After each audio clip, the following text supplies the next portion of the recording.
¿Quién soy? Soy muchas cosas. Hernán Mercado es un diseñador industrial y gráfico.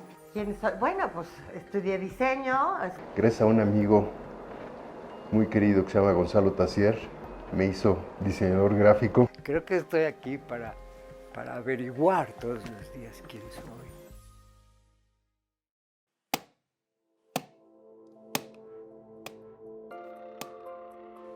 Comencé cuando no se llamaba diseño, no se había acuñado la palabra diseño. Diseño estaba como muy enfocado a la moda, si acaso, o al diseño de interiores, empezaba este tipo de llamarse diseño. Pero en México siempre ha habido este diseño que yo amo, este diseño popular, el que puedes ver en una etiquetita de una industria casera de cacahuates y de esto, pues ahora sí que salsa el gallito y este tipo de cosas, que era un diseño que había nacido de producto mexicano, pues muy divertido, era el aceite 1, 2, 3, era elementales, ¿no? Yo quería ser rotulista del supermercado de la esquina de mi casa y veía al hombre que con una brocha plana escribía zanahoria, así hermosísimo, a tanto el kilo hoy, y tomate y bodegas, ¿verdad? Entonces yo quería, y si lo llegué a decir a mi madre, ¿verdad? Dijo, yo quiero, madre, trabajar como ese señor, y ahí se podía ver al rotulista en la bodega, ¿no? Y para de contar, ese era el diseño mexicano, no había más. Yo por entonces tenía de 10, 17 años, de por ahí, que ya me empezaba a dar cuenta que dibujaba, que por ejemplo podía cobrar tareas a mis amigos. Y por aquel entonces mi padre me llevó una plantillita de instrumentos de química y no había nada de eso.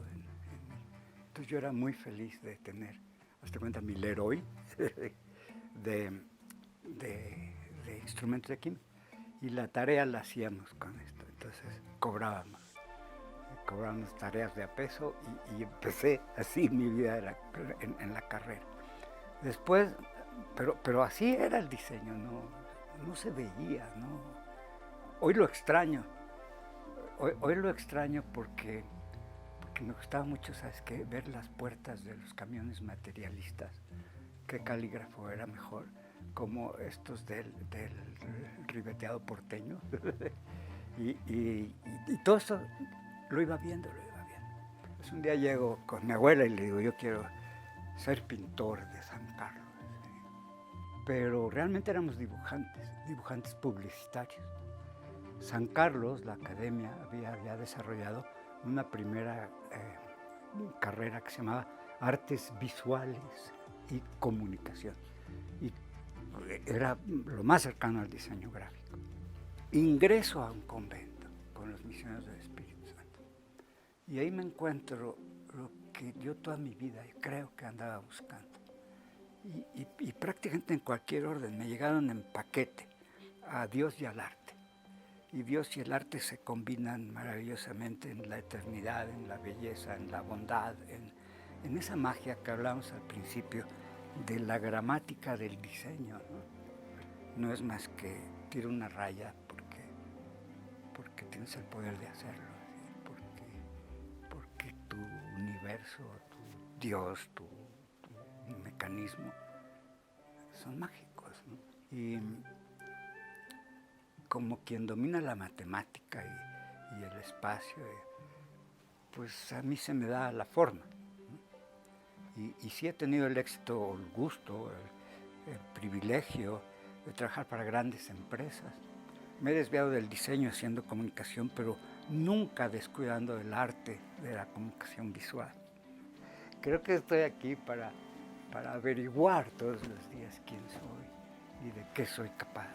Y he sido capaz, te voy a decir, desde atrás, desde adentro, he sido capaz de amar, he sido capaz de tropezar, he sido capaz de aterrizar en fondos terribles, ¿sí? Y he sido capaz de levantarme y si me pides una sola definición de quién soy. Soy un cacho de una potencia que quiero desarrollar a mis 77 años.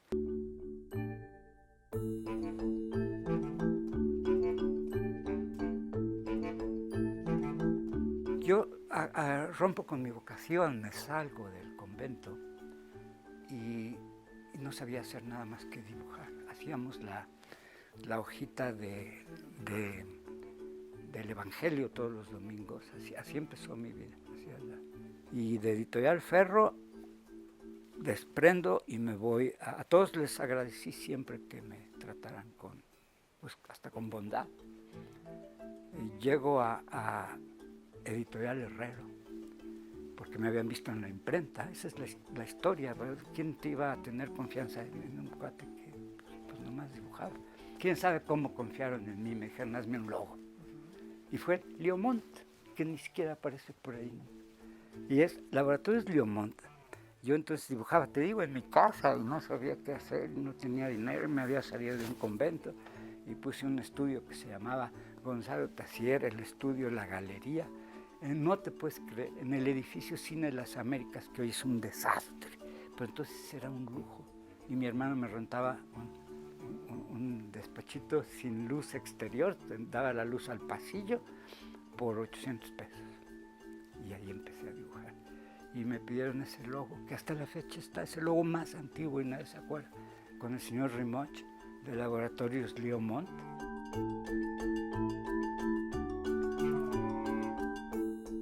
Y es el actual Liomont, que ya no lo recuerdo suficiente por ahí a estar en cualquier dolac. Y entonces así empieza mi vida, es mi primer logo. De ahí me quito del Cine de las Américas y empiezo con arte publicitario. Era el libro de los médicos. Y ahí trabajo para marcas todas de laboratorio. De allí ya me voy a publicidad Darcy. Y en publicidad Darcy empieza mi carrera. De Darcy me llaman con Giancarlo Novi. Y ahí ya empezaron mis logos como Camay, como todos los productos de entonces de Procter & Gamble se hacían ahí.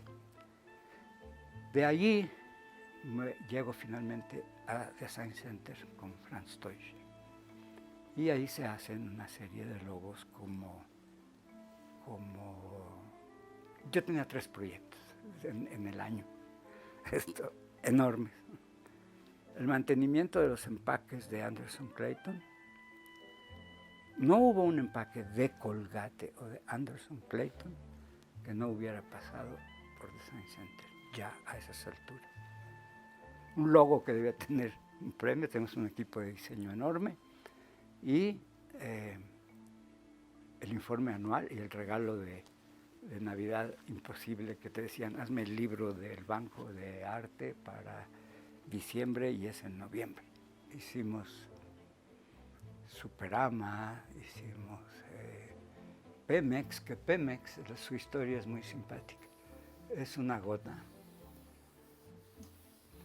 Al estar dibujando, yo generalmente trabajo con recortes. Recorté, la curva esta y en eso, verás, sonó el teléfono y cuando yo hablo por teléfono me pongo a hacer así, siempre en las orillitas de lo que hago, y salió esto. Entonces empecé, ya sé, fósiles y caracoles y México, y pum, ahí salió este logotipo. Es que antes, esto es un concurso. Y las 13 compañías que concursamos, 11 compañías, no recuerdo, 13 compañías, entregaron, hazte cuenta, 9 águilas. Dijeron, no, pero es que no queremos el águila. Y bueno, esa compañía que hizo la mejor águila, que vuelva a dar otra vuelta de concurso. Y las mejores águilas volvimos a concursar. Y entonces fue cuando ganó el caracol. Luego Aguigol, bueno, pues Aguigol fue esto muy censurado porque yo entregué un Aguigol como esto, nada más, ¿no? de tal cual, porque yo perseguía la mascota, ya no me acordaba, yo perseguía la mascota de Mariscal, ¿sí? Que era el Kobe, se llama, muy simple de Barcelona. Entonces hice tal cual, algo así, sus zapatos de fútbol. Entonces, pues imagínate que para el fútbol, ¿no? Y esto lo iba a manejar Televisa y tal, con una pluma atómica. Cuando se presentó, dijeron, este concurso lo organiza The Science Center, Franz Deutsch. Entonces conservo por ahí, me dice, esto parece el tapado. Así le iba haciendo el director de Televisa. Esto no es un ala, dile a Gonzalo que esto es le ponga el escudo de México y que estos son tacos y que lo vuelva a hacer. Y entonces ya se higienizó, se futbolizó. Y después aquí lo divertido es que acaba hasta colgado en todos los taxis y sí pegó, sí, la gente lo adoptó con cariño, el nombre se lo puso el pueblo, ¿no? El fuerte llega a mí por un compañero, Luis de la Reguera, que yo entonces tenía una pequeña compañía ya que se llamaba Tassier, que era el retorno. Y me dice, yo no tengo equipo, pero ayúdame porque tengo un cliente fuerte, que es del fuerte. Y no tengo equipo, entonces necesito mucho trabajo, hacer los empaques, muchos originales, tal. Y del fuerte tenía un logo hecho a stencil, que quizás lo recuerdes, y toda era de letrita stencil, y decía del fuerte. Y esto era todo su logo. Sin embargo, era el líder del mercado en tomate. Y venían los primeros Tetra Paks. Y resulta que pues era así y se acabó, ¿no? Entonces, era negro. Y la gente pedía, la ama de casa, la etiqueta negra. Y tal cual creo que hasta decía etiqueta negra. Entonces nos dicen que remodelemos todo, pero insistimos los diseñadores en que etiqueta negra no le íbamos a quitar y que iba a ser negro.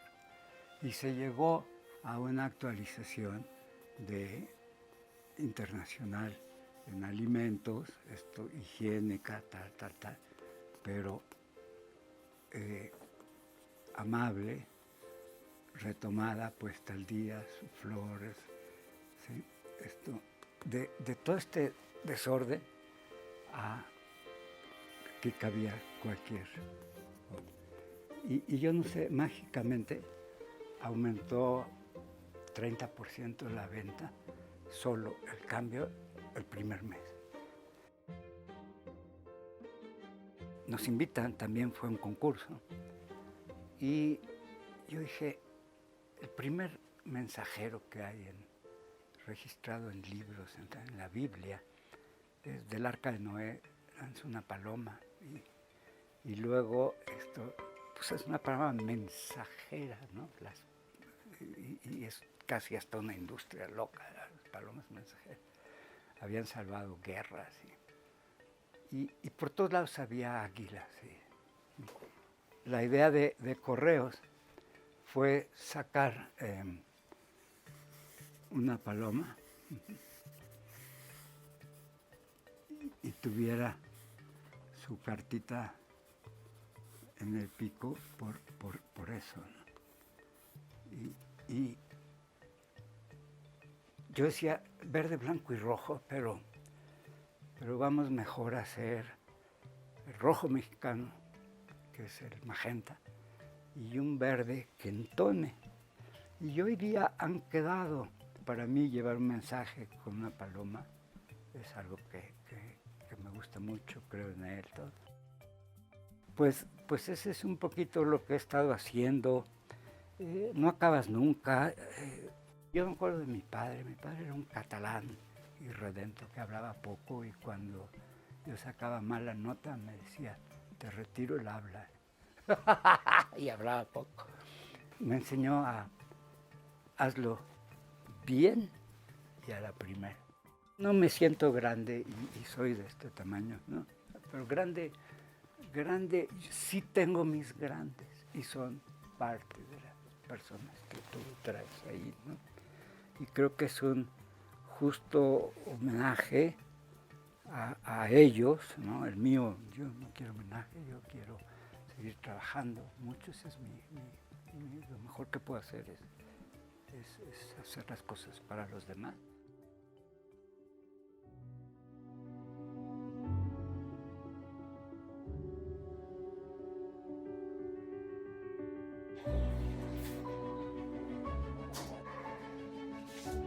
Yo había empezado ya una carrera que tampoco sabía qué podía hacer, pero me piden en 1969 que haga la primera exposición de la Torre de Ciencias, de todas las actividades que hacen las ciencias en la universidad, la Facultad de Ciencias, en una exposición para demostrar lo que se hacía, cuáles eran sus actividades, cuál era el perfil del estudiante, y el que era el coordinador de todo esto, que era el principal divulgador de la ciencia en la universidad, Luis Estrada, me dice, ¿por qué no me ayudas? Tú eres arquitecto, te puedes encargar de la museografía, te puedes encargar del catálogo, te puedes encargar del cartel, te puedes, y me deja muchas tareas de las cuales yo dije, no tengo ni idea cómo hacerlo. Me dice, no te preocupes, ve a la imprenta Madero, porque ahí es donde hacemos todas las cosas de la universidad, ahí se imprimen. La imprenta se convierte en el taller de producción del diseño. Ahí empiezo a aprender el diseño editorial, a hacer cartel, a hacer todo lo que es la producción gráfica desde la máquina, desde la producción industrial. Voy a la imprenta Madero, y ahí conozco a Vicente Rojo. Había otros dos diseñadores, Falcón y otro muchacho chileno, que me aceptan rápidamente. Me dice, sí, hombre, no te preocupes, te ayudamos, te damos tips. Se me cruza en el camino, en una muestra de cine de aquellos años, una mujer a la cual me encantó, me gustó, y le propuse matrimonio a los 3 meses de conocerla, para diciembre de ese año. Me dijo que sí. Dije, mira, vamos a hacer una cosa, vámonos de aquí. Me fui en enero a las embajadas a buscar becas. Hice mi solicitud para la beca en Italia. Había un curso sobre diseño industrial para la arquitectura. Me inscribí y de los 15 arquitectos que éramos los aspirantes había una beca y la gané.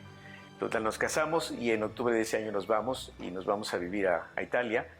Y ahí empezamos esta aventura alrededor de la imagen. Ella estudia fotografía y con los años se convirtió en una de las mejores fotógrafas mexicanas. Todas esas emociones que nos dio Italia, ese estar junto a la obra de arte, te da una madurez, te da una sensación de que puedes hacerlo, de que no es nada del otro mundo, no es del afán de turismo, sino de conocimiento, de ver la obra.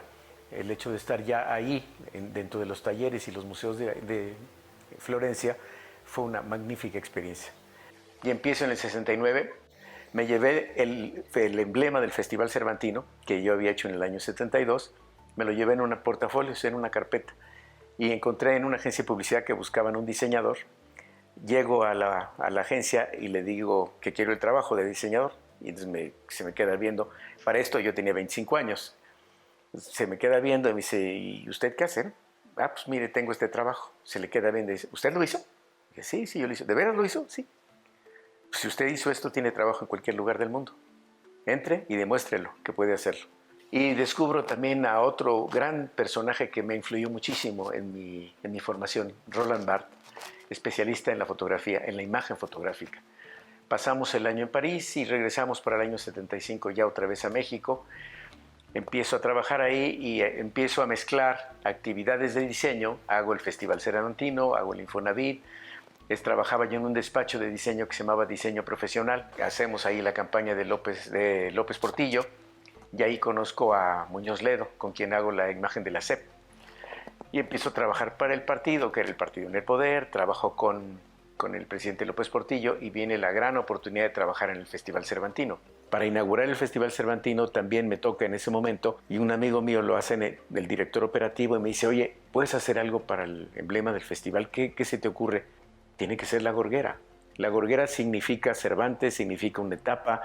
El emblema dentro de nuestro lenguaje de trabajo tiene que ser el elemento más sencillo, que tenga la mayor capacidad de reducción, que tenga la mayor capacidad de retención, o sea, que lo recuerdes, que lo puedas volver a repetir, que lo puedas inmediatamente reconocer. Pues bajo este principio dije, no, con la gorguera yo creo que ya lo alcanzo. Entonces, es un emblema que parte de una idea que es sintética, que busca la limpieza y que se ha convertido en una de los grandes emblemas de este país y del mundo. Cada trabajo es una aventura, cada trabajo es a veces llega a ser lo más absurdo. Tú tenías que llegar al trabajo habiendo dejado los problemas de fuera, enfrentándote al trabajo de una manera inteligentemente creativa y tratar de que esa acción creativa fuera lúdica, que lo hicieras con gusto, que fuera con alegría el trabajo. Entonces, esto permeaba y nos hacía que se produjeran cosas muy importantes, que salieran muy fuertes, muy limpias. Entonces, eso me dio chance en ese año, en esos momentos, fue cuando hice el emblema del Infonavit.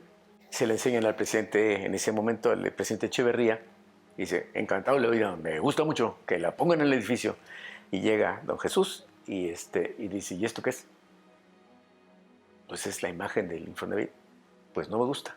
Entonces me pongo a darle otra vez vuelta de tuercas y empiezo a encontrar otra vez con el perfil de la casa y con la idea de que el Infonavit es la unión de los patrones y los obreros para construir la casa. Dije, si yo pongo dos figuritas que se quedan unidas por la parte superior en los brazos, me va a quedar la superficie de abajo con el perfil de una casa, que es la manera más atávica, más primitiva que tenemos de ver una casa, ¿no? El techito de dos aguas. La hago así y luego esa se reproducía en línea. Entonces ya se veía la tesis, ¿no? Las casas para los obreros en la unión de patrones y trabajadores. Los trabajadores salían, cuando llegaba yo, les di una conferencia, me iban a tocar y a tomarse fotos conmigo porque yo había hecho ese emblema que para ellos era su identidad. O sea, la tenían tatuada. Entonces, para ellos era fundamental. Entonces, eso son de las cosas que en la vida dices, una imagen puede quedar en el ánimo de las personas de tal manera que se reconocen en eso. Es lo que realmente les da la cara. Esa es su cara de trabajo, es su cara profesional. Después de ese vienen varias cosas. Por ejemplo, está el de la Cámara Nacional de la Industria Editorial porque se hace un concurso. Entonces también participan varios diseñadores y lo gano. Luego, en los años 90, viene otro concurso importante. Convocan a varios diseñadores para hacer el emblema de Conaculta, el Consejo Nacional para la Cultura y las Artes.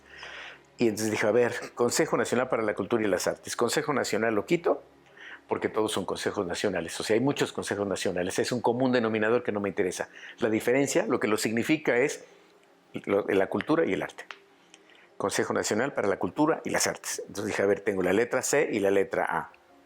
Si uso una letra A sin patines, pues está la Universe, está la Helvética, está la Frutiger, pero cualquiera de estos abecedarios tienen una nacionalidad, son suizos. Entonces, cualquier letra que le ponga va a tener nacionalidad. Dije, entonces, ¿por dónde? Dije, la geometría. Como idioma universal, la geometría. Entonces, la C es un medio círculo, la A es un triángulo, la pongo, me hago mi trazo para hacerlo en una proporción áurea y la presento a concurso junto con el trazo áureo, ¿no? Entonces, también lo gano.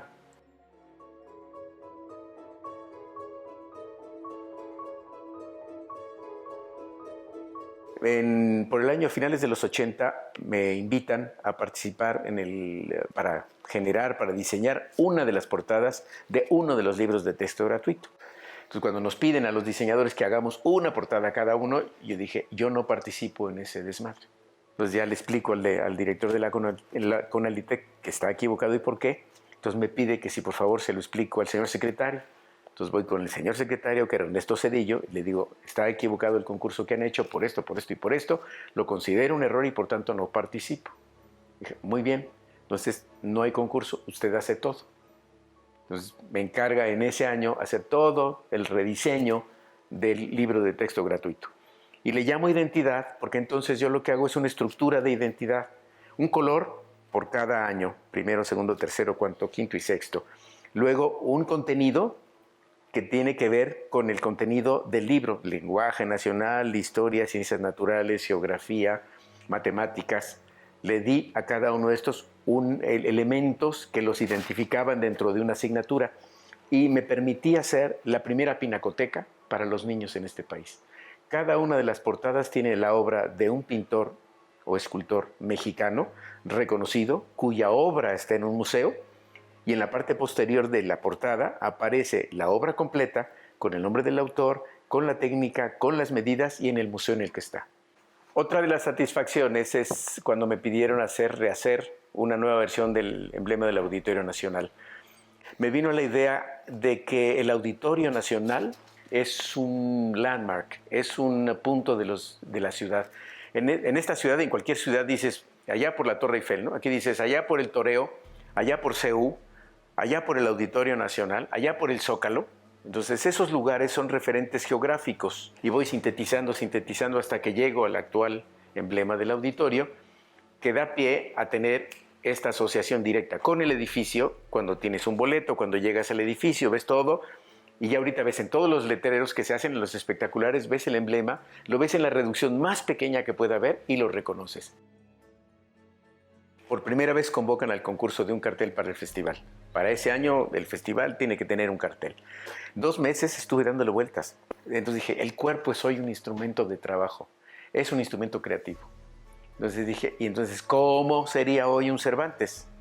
Partiendo de los atributos del cuerpo. Entonces consigo un muchacho, un actor, y le ponemos la gorguera, y le conseguimos la pluma. Hicimos muchas fotografías con una flauta, con una guitarra, con un tambor, con muchas cosas, pero la pluma fue la que... Y hacemos el cartel y lo presento a concurso. Se hace el concurso un día, un lunes en la tarde, me habla por teléfono René Escui y me dice, oye, mi hermano. Y digo, sí, René, qué gusto oírte, ¿qué pasó? Mi hermano, que acaba de ganar el concurso del Cervantino con tu cartel. Dice, no tiene madre, no sabíamos que era tuyo. No entendimos que era tuyo. Dije, ay, en la torre. Pues muchas gracias, qué felicidad, qué orgullo. Y al día siguiente, en primera plana, el chavo desnudo, en la primera plana de la cultura. Y el sábado siguiente, el gobernador de Guanajuato declara que esa imagen no puede ser el emblema, no puede ser la imagen del Festival Cervantino, porque mueve a pecado. Entonces, el Reforma dio en primera plana, hasta arriba en el cintillo, el niño dice ahí, el cartel dice, se escandaliza a Guanajuato el cartel del Cervantino. Y juntitito, otro cuate, otro joven con el torso desnudo así, y dicen, aplauden a José el Soñador. La imagen es competencia del que la lee, no del que la emite. Yo hago algo y el que la lee es el que va a decir si es buena o mala. Entonces uno escandaliza y el otro lo premia con aplausos, siendo el mismo, un torso de un joven desnudo. Entonces, esta es la gran riqueza de la imagen. Una de las universidades, un colegio en Guadalajara, tenían un problema porque el juego en esta obra creativa está en una idea que se convierte en una imagen gráfica, que se convierte en una pintura rupestre, que se convierte en un glifo, que se convierte en una seña, en un símbolo, en un emblema. Ese es el verdadero trabajo del diseñador, la creación de las ideas, la creación visual de las ideas.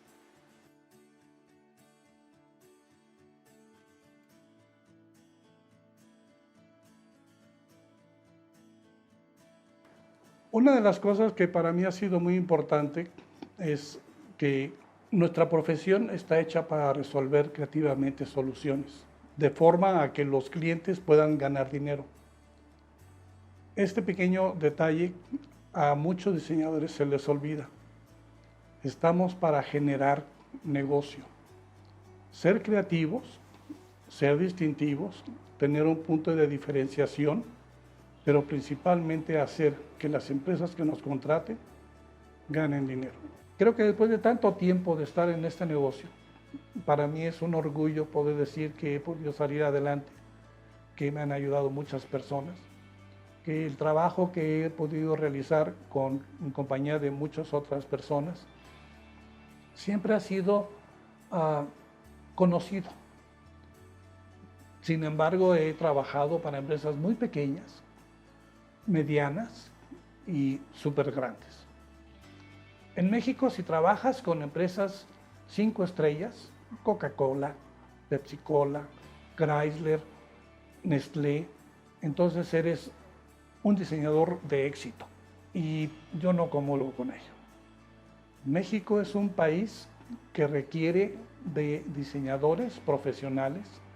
Para poner un poco en contexto lo que he estado diciendo, me gustaría hablar un poquito de proyecto como Bachoco, que esto se hizo en el 2007. Pero lo padre de este proyecto fue de que originalmente se nos pidió hacer el diseño de un empaque. Cuando lo hicimos, vimos y nos dimos cuenta que ya no daba la marca para lo que estaba pidiendo la empresa, porque quería una cosa muy evolucionada, muy dinámica, muy moderna, pero la marca ya no daba para eso. Entonces les sugerimos que hiciéramos un estudio de mercado, lo cual aceptaron, sin que nosotros supiéramos que ya por otro lado ellos habían mandado solicitar un estudio con Newell Brown. La cuestión es que lo hicimos y ambas empresas coincidimos que ya había que hacerle algo a la marca. Empezamos a hacer el trabajo, hicimos muchos caminos, se nos abrieron muchos caminos, pero lo curioso fue que cuando ya obtuvimos 3, considero, buenas soluciones, se le presentaron a uno de los dueños, el que queda vivo, que ya es una persona mayor, además de toda la familia. Y sin querer, queriendo, nos fuimos enterando que hubo por ahí un conflictillo familiar, porque unos querían una cosa, otros otra, pero afortunadamente todas las propuestas que hicimos fueron muy bien recibidas y se aceptó una en particular, que pues, nuestra idea era en ese momento que hubiera un renacer de Bachoco, un resurgir de Bachoco,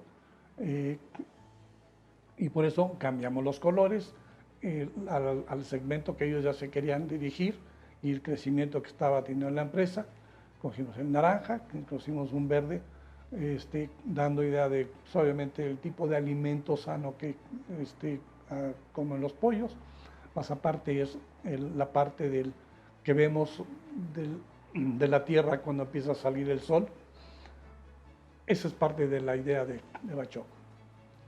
Lo increíble con esto fue de que ya que lo hicimos, nos permitieron meternos igual en la identidad corporativa total de la organización.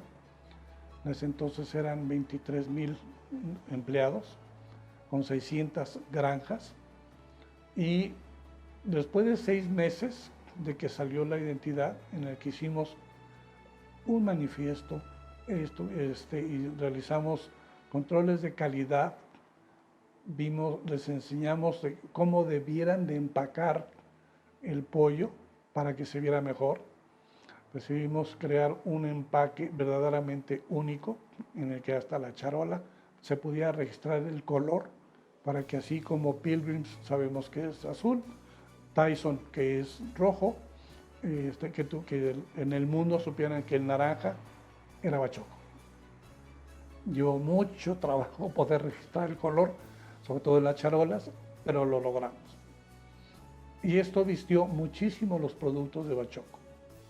Esta identidad, este cambio, fue tan grande, fue tan increíble, que el IPADE, que es un colegio de alta administración en el país, lo consideró como el proyecto del año en el 2007, como caso de estudio para ellos, porque en 6 meses Bachoco creció el 26%. Una empresa que tiene tal diversificación de productos, tal cantidad de gente, tal cantidad de ventas a nivel nacional e internacional, que pueda crecer el 26%, se dice muy sencillo, pero estamos hablando de muchos millones de pesos. Y eso es parte de nuestra función, eso es realmente parte de nuestro trabajo. No es el hacer dibujos, es el entregarnos realmente a la profesión del cliente y entender todo lo que él hace para poderlo plasmar precisamente ahora sí en un concepto visual que la gente entienda, que sea claro, sobre todo que sea memorable, muy fácil de describir y atemporal. Aprendí hace muchos años, en 1974, que tuve la oportunidad de hacer la identidad de Banamex como liazón y enlace con Walter Landon en San Francisco, y aprendí que las personas que nos contratan no son diseñadores, son administradores, son ingenieros, son gente que lo único que piensan es en cosas frías, el dinero. Y nosotros queremos venderle algo muy dulce, muy suave, muy increíble, muy intangible, que por más que quieran, les cuesta todo el trabajo del mundo imaginar. Banamex para mí fue un parteaguas, porque aprendí todo esto, o sea, de administración, de finanzas, de mercadotecnia, de ventas, cómo es que hay que hacerlo para que funcione. La gente en ese entonces no entendía por qué las 5 Bs. Todo el mundo decía que eran unos camarones, que era una roseta, que eran muchas cosas. Y lo que sucede es que Banamex fue la primer banca que se convirtió en banca múltiple, y eran las 5 empresas que constituían la banca múltiple. Entonces, por eso las 5 Bs. Y de Banco Nacional de México se acortó para que fuera Banamex, y valga, porque estoy hablando de hace mucho tiempo atrás. En ese entonces, las tarjetas de crédito, por ejemplo, todas tenían un ribete blanco alrededor. En ese entonces, a nadie se le había ocurrido pigmentar el PVC desde un principio, de manera que pudiera hacerse el diseño que fuera cual fuera. El primer banco en el mundo que tuvo una tarjeta de color completamente rebasado, terracota, fue Banamex. Fue así como que la sensación. Así como eso fue el reducirles de más de 3,000 y pico de formatos de negocio que tenían, lo redujimos a 1,200 formatos, tomando un ahorro de más de $5 millones de ese entonces. Yo, como más al director del banco, le dije que mi único error había sido no cobrarle un porcentaje de todo lo que le estábamos ahorrando, porque era un mundo lo que le estábamos ahorrando. O sea, hicimos todo un sistema realmente de branding que fuera armónico, que fuera con la identidad del banco, que tuviera la identidad mexicana, con los colores en ese entonces ocres y cafés, etcétera, que se estaba haciendo en ese entonces, porque era salirse de lo que otros bancos estaban realizando, casi todos azules. Entonces nosotros Banamex se fue a los cafés y logró la diferenciación que ya de por sí que era el banco número 1 en México. Lo importante no es el plástico, es todo el trasfondo. Es decir, con orgullo, esta es mi identidad, este soy yo, este es México. O sea, sí tiene una idea, tiene un fondo. Eso es parte del diseño.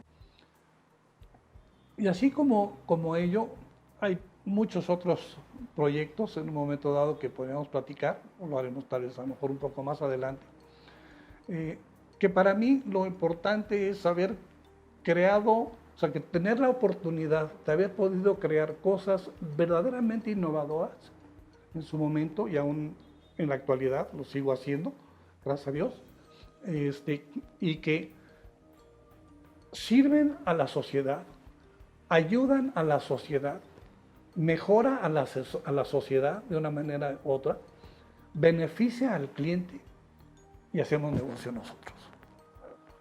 Eso es para mí lo importante. Insisto, yo soy un diseñador empresario que se dedica a hacer negocios con los clientes, para que este país pueda crecer, para que las empresas en general puedan crecer, se desarrollen y todos ganemos. Desde mi abuelo era fotógrafo aficionado. Él, yo creo que nos enseñó a ver. Entonces, mi mamá fue la que nos inspiró. Ella dibujaba extraordinario, también pintaba, etcétera, pero lo hacía como de una manera más tímida, ¿no? Nunca expuso, nunca nada, como que se quedó con la cosa de, no, niña, tú dedícate a ser ama de casa, cuidar a tus hijas y esposa de tu marido. siempre era, mira, ve este libro, mira, ve esta revista, mira, ve esta publicación, mira qué bonito el atardecer, mira qué bonito. O sea, siempre era, mira lo que te rodea, inspírate, en pocas palabras, ¿no? Yo quería estudiar arquitectura. Y entonces mi mamá me dice, no, pues única, me dice, arquitectura, ¿y a ti qué albañil te va a hacer caso, niña? Un albañil, no, hombre, no, ni caso te van a hacer. Estudia eso de los dibujitos, como tu hermana. Entonces dije, bueno, pues ok, porque finalmente en esa época pues éramos muy dóciles. Éramos, no como ahora que se liberan todo mundo, pero no, en esa época, bueno, mamá, está bien lo que tú digas. Y también me gustaba, o sea, obviamente no me arrepiento, pero la arquitectura es fascinante. Y la historia de la arquitectura, todos sus fundamentos, es fascinante y me sigue fascinando. Justo acababa yo de salir de Design Center, empezaba con mi despacho y a Lalo Calderón, Eduardo Calderón, en ese entonces tenía su despacho que se llama Design Associates. Me habló para preguntarme, oye, que si la podía apoyar con el tema de Aeroméxico, que era una chamba que le cayó a él, digamos, y porque sabía que yo había trabajado con Franz y con Juan Carlos en Mexicana de Aviación. La identidad gráfica de Aeroméxico anterior era muy rígida, era muy cuadradita, pero nosotros pensamos que el concepto de Caballero Águila era un concepto maravilloso, único, que ya identificaba Aeroméxico y que de alguna manera había que conservarlo. Hicimos varios viajes para el tema de la inspiración, fuimos a Cacaxtla, fuimos a varios lados. Fue un proyecto muy, muy completo. Bueno, fue un proyecto maravilloso, también de mucho aprendizaje. Trabajamos en el símbolo, obviamente, y trabajamos en la tipografía. Aquí el reto principal era pues el tema del acento de Aeroméxico, ¿no? Porque la tipografía en minúsculas, en bajas, pues, siempre es bonita, a mí me gusta. Pero el acento y es complicado y tampoco queríamos poner algo con una falta de ortografía, ¿no?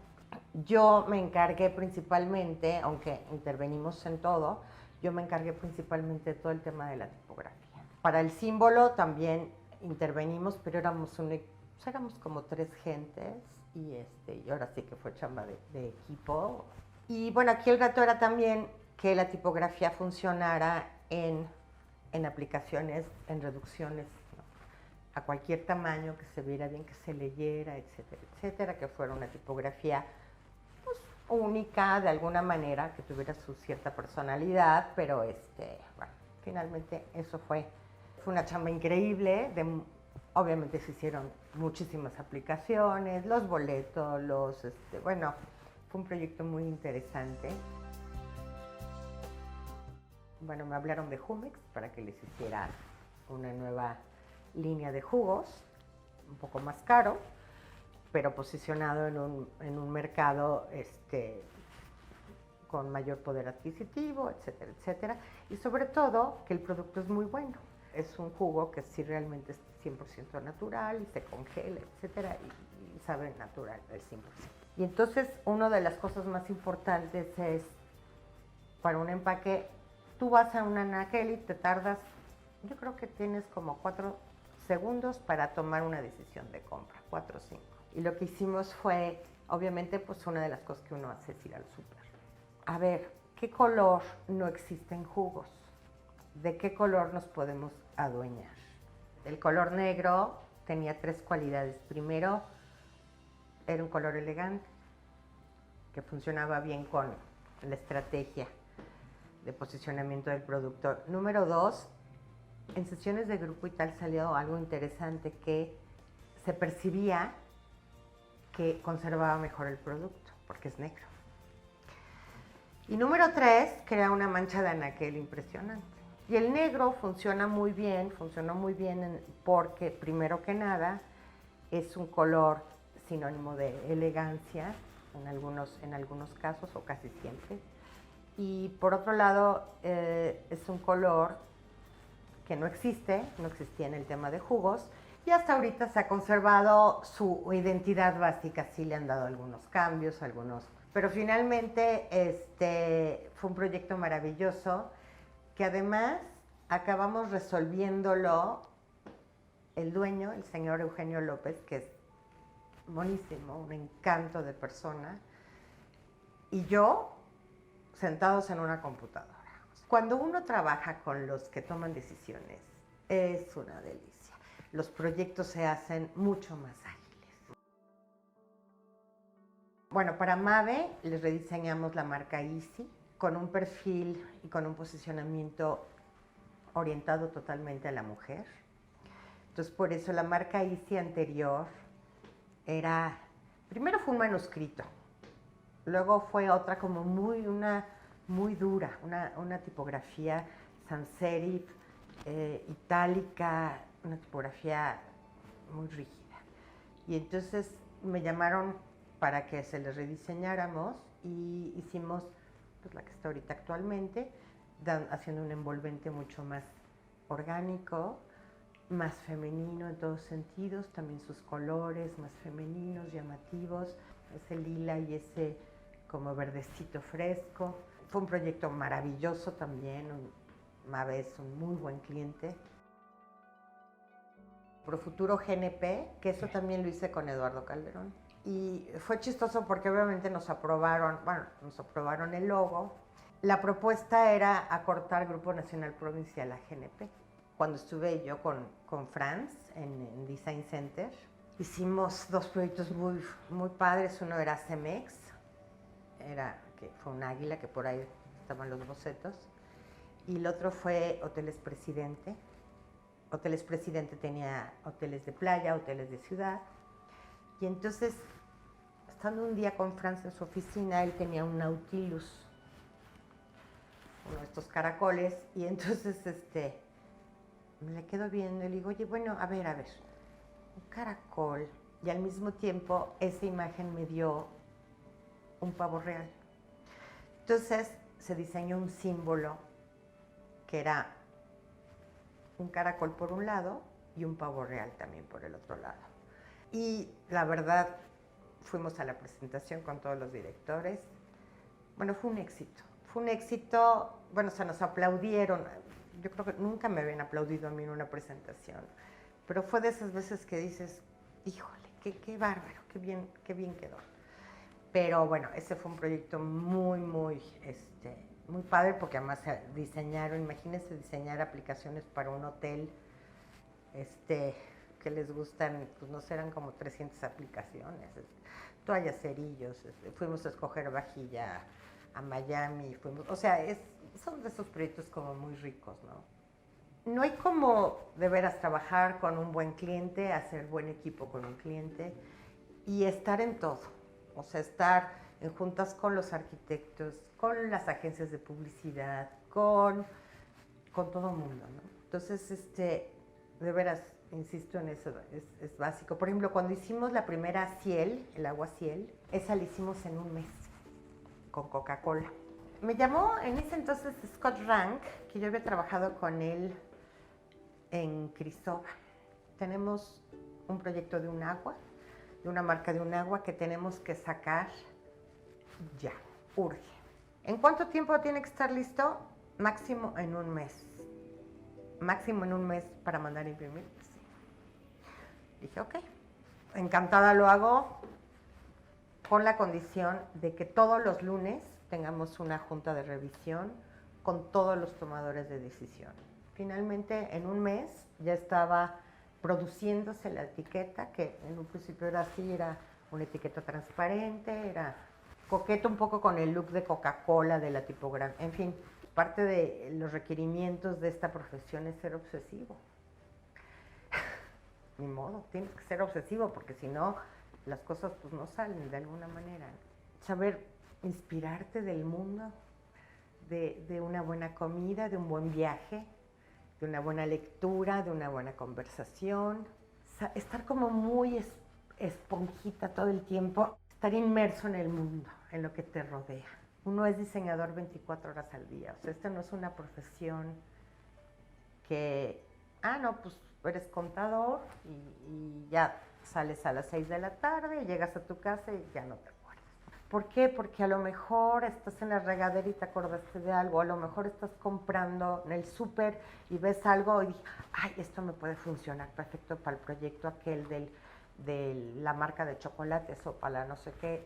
O sea, todo el tiempo hay que estar viendo, el saber experimentar con todo, hacer las mayores ideas posibles en ese sentido, probar nuevas cosas, con nuevas técnicas, con nuevos, hay veces que no sale, uno tiene como una vocecita, ¿no?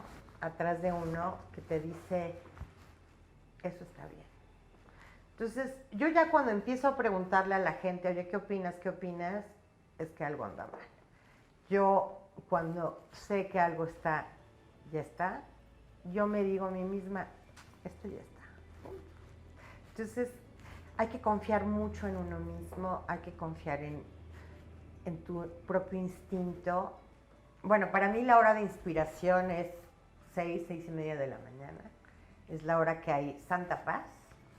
De alguna manera, cada proyecto uno lo estudia, lo va viendo, etcétera, etcétera, pero esa es la hora en que uno se oye a sí mismo. Si no te das este tiempo para escucharte, pues no hay manera. O sea, la parte creativa es bien importante. Por un lado, sí el trabajo en equipo, que es muy enriquecedor, pero el trabajo en soledad también es muy enriquecedor. Porque pues la información, como les digo, ya está. Nada más hay que saberse escuchar.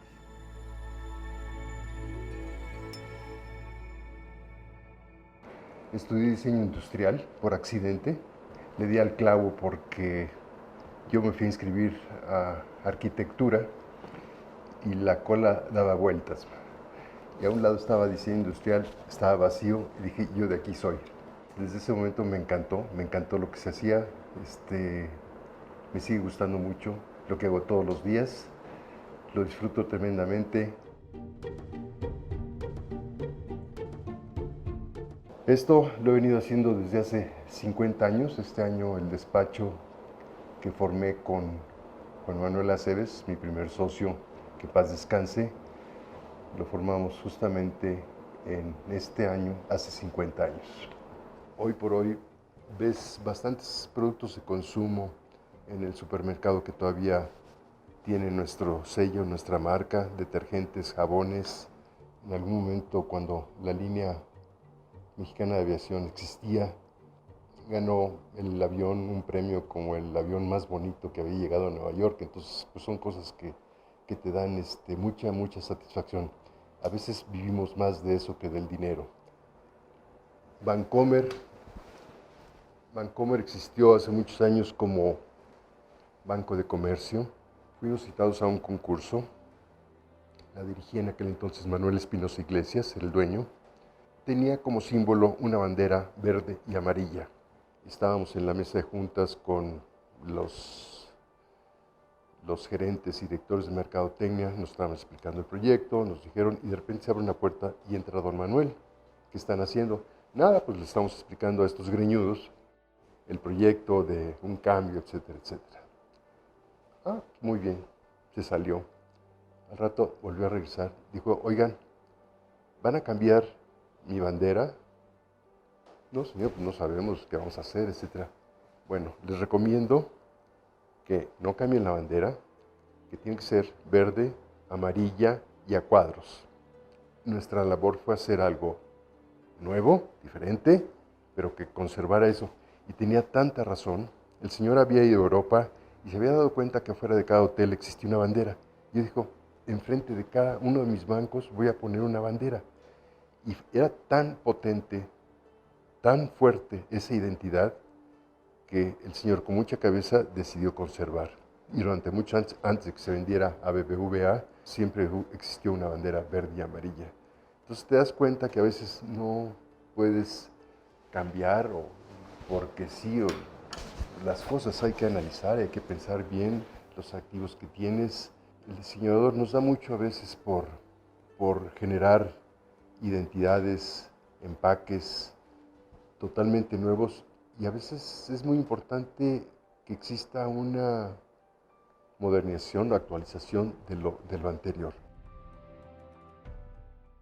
Hay proyectos que hemos hecho para algunos museos, del Museo Nacional de Arte, el MUNAL, hasta museos mucho más pequeños como el MODO, no sé si conoces, si no conoces debes conocer, en donde hemos generado las identidades y algunas exposiciones. Estos son proyectos verdaderamente deliciosos, ¿sí?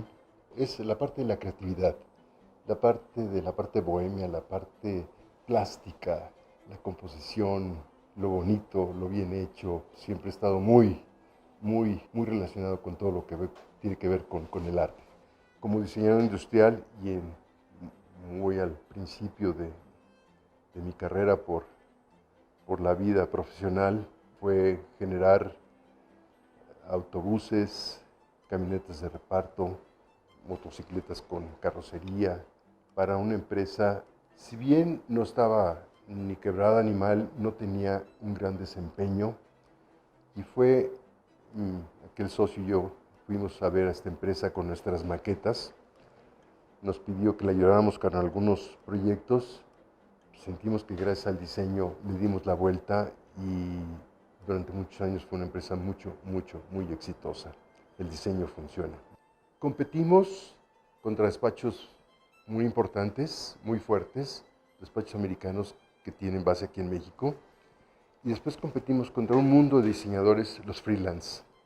Quizá la ventaja competitiva que tenemos contra los freelance es que nosotros ofrecemos una gran variedad de alternativas, porque tenemos un equipo muy diverso, muy completo de diseñadores. Digo esto porque yo creo que de cada 10 clientes que tenemos, probablemente 7 son repetitivos. Mi cliente más antiguo, que es Strambergs Colomer, tiene más de 45 años trabajando conmigo y le hemos podido dar siempre diversas alternativas de diseño. Si todo lo que hace el despacho lo hiciera yo, lo cual no es cierto, tendría un sello, tendría una firma. ¿Por qué? Porque uno como diseñador tiene tipografías, composiciones, colores que prefieres, ¿sí? Y eso no se te quita. Mi recomendación a los freelance es no se cierren en un solo estilo, porque eso los va a limitar y porque eso los va a encasillar. Cualquiera que piense que lo que está ahí ha sido producto de mi imaginación es un error. La mayor fuerza que yo tengo es haber encontrado gente muy padre, gente muy buena, gente muy entregada, muy creativa, y hacer sinergia con ellos para que este despacho ofrezca esa variedad, esa diversidad de alternativas, ¿no? Creatividad, y hay que sorprender al cliente siempre. Si el cliente te pide del 1 al 5, entrega el 1, el 5 y el 10. Muévele el tapete, probablemente no te compre eso. Es un poquito la filosofía de dar siempre un poco de más, o un mucho, pero siempre dar de más. Si lo pudiésemos dividir en 10 pasos, sean investigación, análisis, búsqueda, y esos últimos 4 son creatividad, pero es el resultado de lo que ya encontramos en esas investigaciones. Pero lo primero que les pido yo al equipo de trabajo que tenemos es, si te voy a dar hacer una identidad, un informe o un empaque, te pido por favor que apagues esa computadora. No caigas en la trampa de que la computadora te va a resolver la bronca creativa. Claro, primero si quieres investiga en internet, a través de Pinterest, todo lo que existe, porque lo que menos queremos es caer en algo que ya existe, en algo que se repita, en algo que ya está registrado, qué sé yo, y hay tanto. Ver qué hicieron los expertos antes con un proyecto similar, bien sea un tequila, bien sea un libro, bien sea una identidad de una empresa en particular, chocolates o toallas sanitarias, lo que quieras. Lo tercero, ponte a pensar, ¿sí? Y una vez que tengas esa respuesta, entonces sí, prende la máquina y ayúdate, que es una herramienta maravillosa, ¿no? Yo pasé por una época análoga y estamos en una época digital. Todo lo que hacíamos antes tenía que ser con el lápiz, a pincel y en papel. Eso cambió en 1980 y tantos, 90. Entonces viene una época digital, en todo es más rápido, hay menos tiempo para hacer las cosas, las exigencias de los clientes cada día son peores. Siempre hay tiempo para repetir las cosas, pero nunca para hacerlas bien a la primera vez. Y nos pasa mucho porque caemos en la trampa de, "Pues es muy fácil, la máquina lo hace en segundos". No caigan en eso, aunque todavía, ahora estamos todavía en una época peor, porque la velocidad de una identidad está en la velocidad de tu dedo pasando por una pantalla. Todos esos horas que sobaste una tipografía, que cambiaste el color 18 veces a ver cuál era, la velocidad con la que se ven ahora las cosas es terrible, caray. Y todo lo que hacemos, de repente es tan atemporal, funciona hoy y ya mañana nadie lo vuelve a ver, lo cual es terrible para la profesión, ¿sí? Entonces hay que tener como mucha paciencia y ver las cosas de una manera diferente. Quizá el proyecto más difícil que he hecho fue para mi nieto. Llegó el escuincle, me dijo, abuelo, estoy haciendo chocolates y quiero que me hagas mi empaque, mi marca y mi nombre. Y está vendiendo. Eso pues puede ser muy padre, ¿no? Pues mira, uno que hice con Gonzalo Tassier fue la Bolsa Mexicana de Valores, otra que ya no existe, lo que hicimos, pero hicimos para Pemex. Ya te dije de Superama, ya te dije Kio Networks, es una empresa muy importante. Recientemente hace 4 o 5 años, creamos la marca y la identidad de Easy. Herdes, el Museo Franz Mayer, algunos proyectos pro bono, uno que se llama ProCuenca. Nosotros generamos la marca y el diseño gráfico y después industrial de las locomotoras y los ferrocarriles de Ferromex. Pero el cliente más importante que ha tenido el despacho desde hace ya varios años es Grupo México y todas las empresas que lo conforman.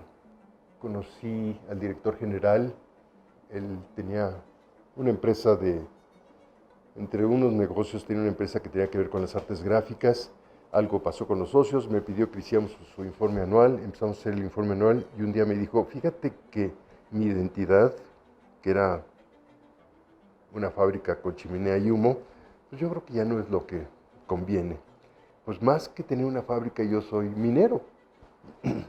Dije, ¿y cómo son las minas? ¿O qué es? Entonces me enseñó, dijo, mira, no son las minas tradicionales donde hay un hoyo y te metes y escarbas y sacas.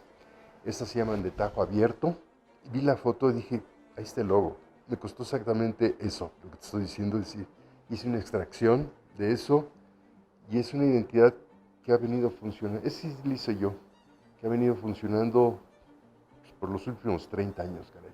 Es parte del activo de la empresa, como es Cinemex, a lo mejor has visto los cines, y Platino, y todos los productos que maneja han sido nuestros. Y el nombre también lo bautizamos nosotros CMX, una cadena de este personaje en Estados Unidos de cines que está comprando. En el caso de Superama, queríamos algo muy femenino, muy dinámico, de una tipografía temporal, y pues eso es lo que salió. Eso, más o menos. En fin, identidades hemos hecho muchísimas. DINA, dice Nacional. Yo digo que lo que hacemos tiene seguro de vida, porque hay a veces cosas que hemos hecho o para gente que nos aprobó o nos forzó a hacer cosas que no estábamos muy seguros de hacer y que después la veo y me arrepiento de eso y te lo digo, sin costo alguno hemos ido a tocar puertas y decir, quiero cambiártelo, no te va a costar nada, pero eso puede estar en el infierno de los diseñadores y debe ser horrible, entonces prefiero cambiarlo y hacer algo bien y que quede bien. Y nos ha tocado, yo creo que hemos tenido que hacer trabajos de a gratis como 5 o 6 veces, de cosas que ya no nos gustan y que de veras quiero que el trabajo que hacemos nosotros tenga garantía.